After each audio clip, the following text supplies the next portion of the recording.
Hello there, my name is Alice and welcome to my channel. So today I want to talk about a topic that is really close to my heart, and it's something that I found myself really passionate about recently.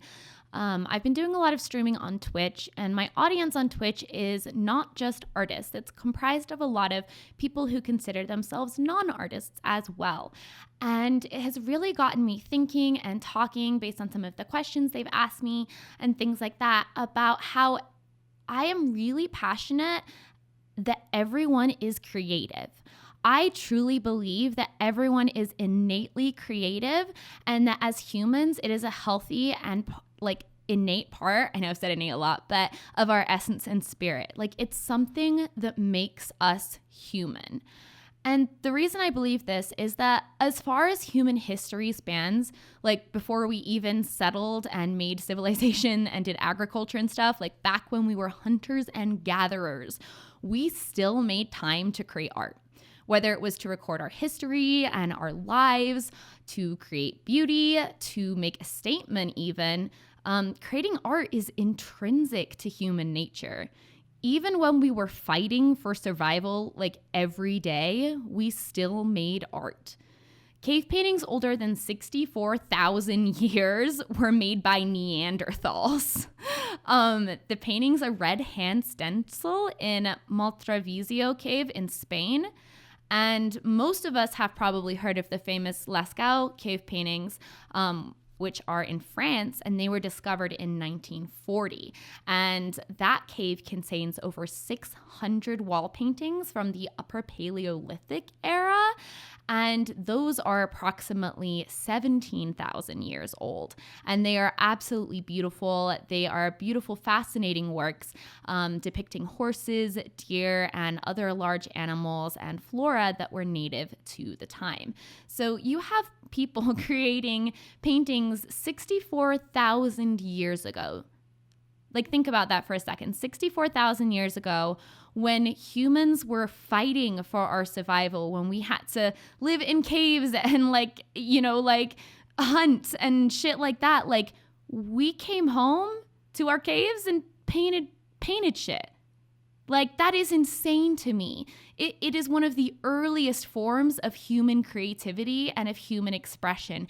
And it's something that you don't really see that much in other species outside of artistic creations made to impress mates and for mating.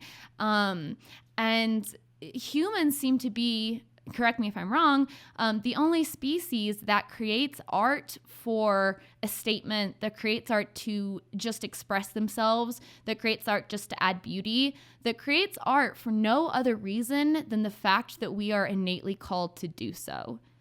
I think that being creative, expressing ourselves through picture, song, words, and dance, it is one of the most longest, far-reaching parts of our history as human beings.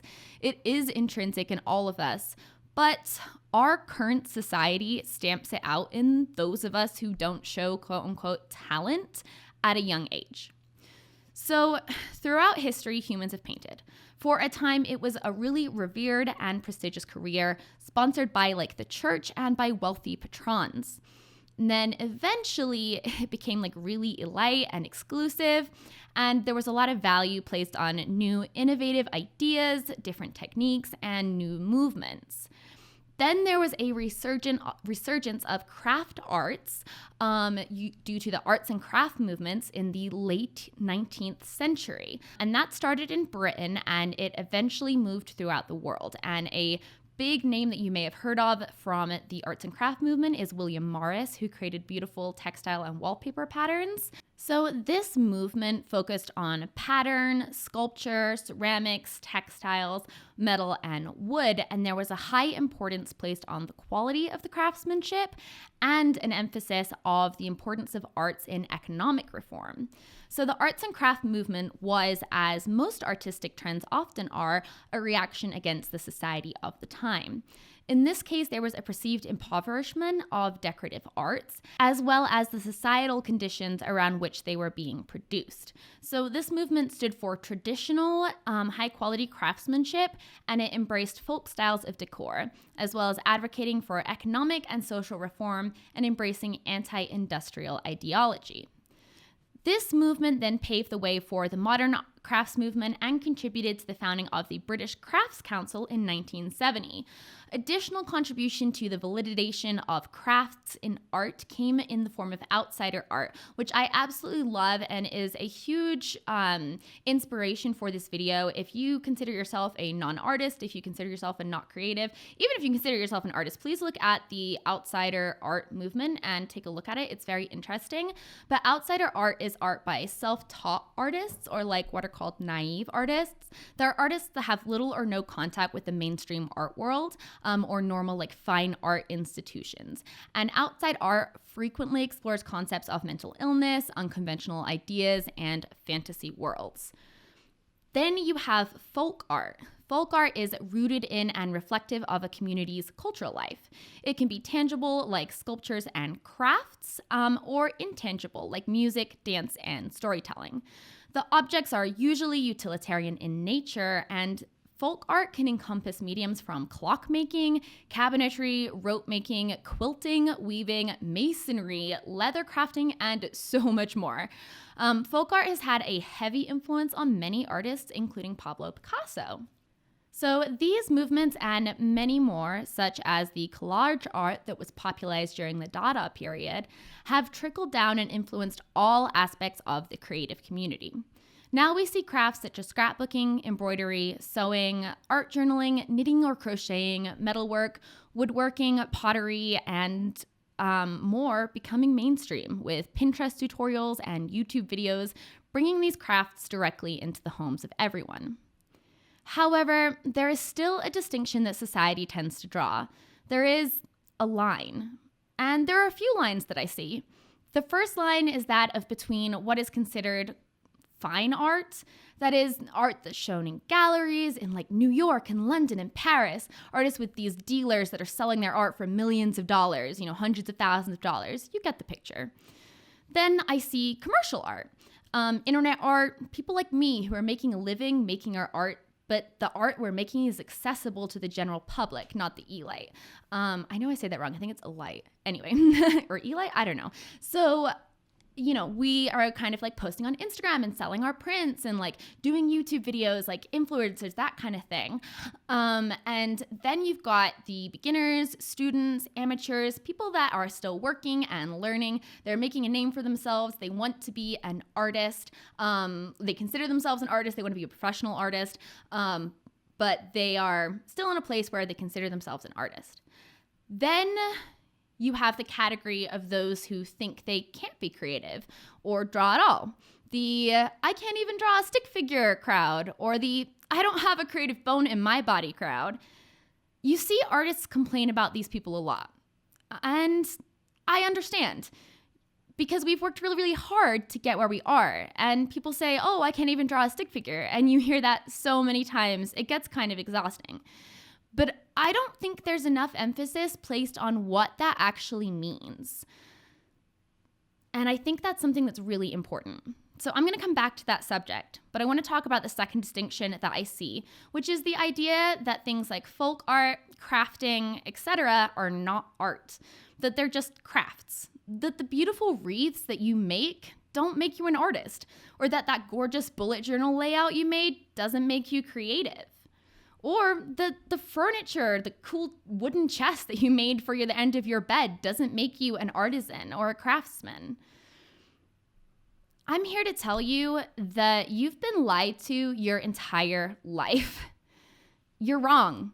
You do have a creative bone in your body. You've been told that being creative, that being an artist is something that you're born with, that you need to show an affinity for it to come naturally to you. This is a lie. Every single person has creativity innate inside them. I want you to think about something. We all begin our lives drawing and scribbling with crayons. Potato heads with stick arms and stick legs. I have had so many people ask me, when did you start drawing? When did you decide to become an artist? And I have a question for them instead. When did you stop drawing? Because I never made a decision to start drawing. I just never stopped. We all draw in kindergarten, when you're a kid, you get crayons at, the restaurants when you go. At some point, a lot of people just stop drawing. Those of you who didn't show a natural talent or affinity for art when you were a child, you were discouraged. You were given the impression that because some people were naturally more skilled, you simply couldn't do it. You couldn't create art. And that is so unbelievably wrong and damaging because it's false. It's simply false. Those of us who show a bit more talent and skill when we're younger are encouraged. We spend more time practicing and learning because we're told that we're skilled and talented. When people are not encouraged, they're less likely to spend time developing or working on something that they think they can't do, that they've been told they can't do. And that's what happens to non-artists. They're discouraged. They don't practice, and then they think they can't be creative compared to somebody who has spent their entire life practicing and developing their creativity. You were told that you couldn't be creative if you weren't a natural. But art and creativity is something you can learn. It is something you can teach yourself, and you have access to all the things that you need to do so. This is 2021, and you have access to so many things via the internet and social media. It is so wonderful, all of the different resources that are out there. The first thing to do is start experimenting. Find styles and materials that speak to you. Do you want to sew clothes? What about knitting or crochet? Do you want to build furniture and woodwork? Then explore that. If you want to do more paintings and traditional art, but you're intimidated by starting to draw, then start with art journaling and collage. You can create your own fantasy worlds without the stress and pressure of drawing, and you can start to incorporate things like little doodles, watercolor backgrounds, and those things that will get you familiar with some art supplies and kind of help you figure out which ones you like the most. If you want to just start drawing, then go get a sketchbook. Start practicing the basics. Start by creating art about things that you love. Look around your house. What do you have on display or decoration? I have a lot of houseplants. I also really like crystals, and I think the moon and the sun and celestial stuff are gorgeous. So I've really started gravitating towards drawing that. As you can see in the picture that I'm working on right now, I have crystals and monstera leaves. Both these things were inspired by things that I have around the house, things that I love, and things that make me happy. Look at the things in your life that make you happy. Create art about those things. Get a sketchbook, start drawing. Get some magazines or some junk mail, start cutting things out and doing an art journal. You don't have to show anyone these things. They can be private. You can keep them to yourself. If you have been looking for a sign to embrace your innate creativity, then this is it. I have seen time and time again people who thought they couldn't be creative. And then they're in denial about it. I'm telling them, oh my gosh, this thing that you're doing is so creative and cool. And they're like, oh, I'm not creative. And I'm like, what are you talking about? Yes, you are. And I've also seen those people start to embrace their creativity, and they improve so much, and they actually see themselves as artists. And it's such a beautiful thing because creating is so healthy for you. It can be so therapeutic. It can be so stress relieving, especially if you can go into it with a positive mindset that you're doing this as a form of self-expression and self-care. You're not doing this to show other people. You're not doing it to become famous or make a living. You're doing it to enjoy the process, to relax, to spend time in creativity and nurturing your imagination. And it is so healthy. You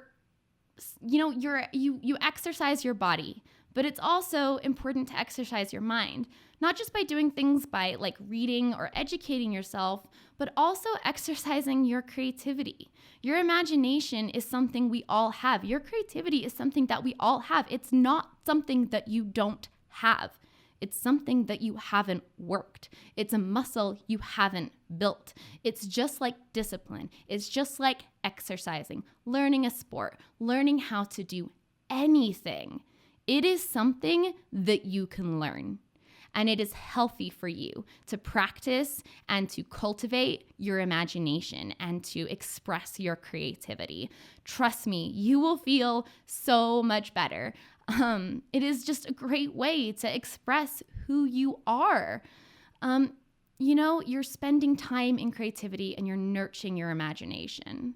I encourage all of you to start experimenting with supplies. Try to change things up. If you are watching this and you consider yourself an artist already, you're kind of in some of the other categories that I mentioned, then experiment. This is a good time to change things up. Start drawing things that you love. If you're feeling in a rut with your art, do what I said earlier. Look around your house, look for the things that you love and use them as inspiration and change your damn mindset because honestly, I loved art school. I really did. It taught me a lot about how to take criticism and things like that. But it also gave me a terrible, terrible mindset about what was real art and what was not real art. And let me tell you, that mindset is completely bullshit. It's so not true. And if you have that mindset, if you can let go of that, oh my God, it makes such a huge difference because you can just embrace what you want to create. You can stop worrying about whether it's fine art or whether it's good enough or whether it's creative enough, whether it's thoughtful enough, whether it means enough, and you can just create the things that make you happy. And when you start doing that, you will have so many more ideas, your creativity will expand, you will want to make more, you will want to create more, and you're just gonna have to trust me on this. And if you're not an artist or if you don't consider yourself an artist, let me tell you, you're an artist. Embrace your innate creativity. You are an artist. You just haven't realized it yet.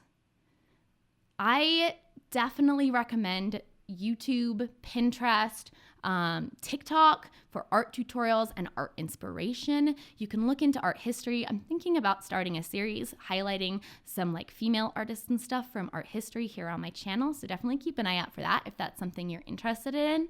And I'm going to be doing a tutorial on collage art that should be coming out next week. So if collage art piqued your interest, then definitely check back next week for that tutorial.